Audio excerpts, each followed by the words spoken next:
Loin de moi l'envie de commencer à donner des conseils. Alors là, vraiment, je ne suis pas ce genre de personne.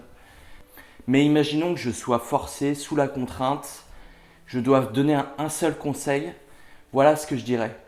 Écrivez un peu tous les jours. Sérieusement, c'est mon conseil de développement personnel. Plus que lire des livres, plus que faire du sport, plus que faire de la méditation, écrivez ne serait-ce qu'un peu tous les jours, ça fait vraiment du bien. Pourquoi c'est bien d'écrire selon moi? C'est bien pour plein de raisons. Mais si je devais n'en choisir qu'une seule, ce serait le fait qu'après une journée éprouvante, c'est peut-être le meilleur moyen de faire une forme de digestion psychique.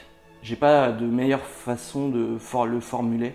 C'est un moyen de sortir de soi ses pensées et de les poser sur quelque chose de concret, à savoir le papier.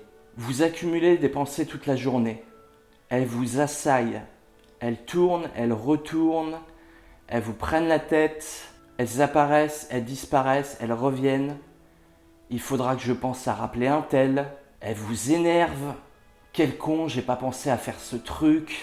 Ou bien, quel con celui-là, à propos de l'autre con là-bas qui a fait encore un truc de con. Ça tourne et ça retourne, ça épuise et ça fout le bordel. Un mail oublié, une angoisse débile à propos d'un truc qui n'arrivera probablement jamais. Le cerveau n'arrête pas de mouliner.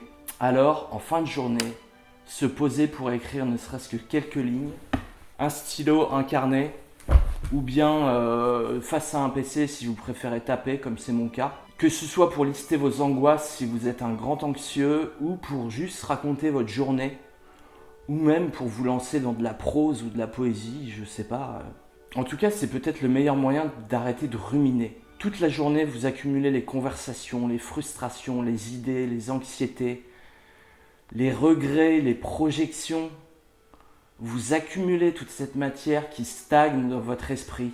Et vous avez un moyen de faire taire toute cette rumination en l'extériorisant. Les pensées sont floues tant qu'elles restent dans la tête. L'écriture oblige à leur donner une forme. Au moment où on écrit une angoisse, elle perd déjà un peu de son pouvoir. Il y a des pensées qui deviennent énormes uniquement parce qu'elles tournent en boucle dans votre crâne.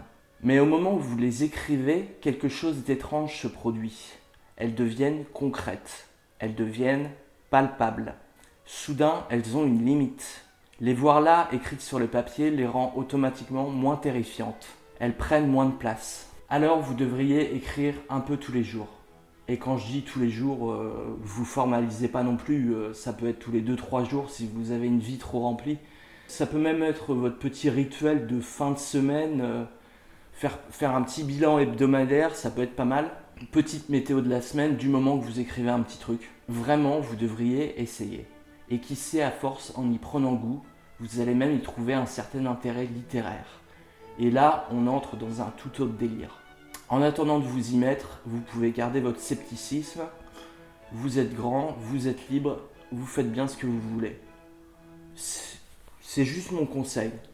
Je sais bien que vous n'allez pas vous subitement, après avoir vu une petite vidéo de 3 minutes, vous dire « je vais me mettre à écrire tous les jours », je sais bien.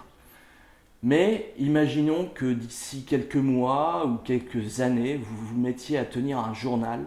Et là, surgissant des recoins de votre mémoire, apparaîtra ma tête. Et vous vous direz, il avait raison ce con. Voilà, merci de m'avoir écouté et à bientôt.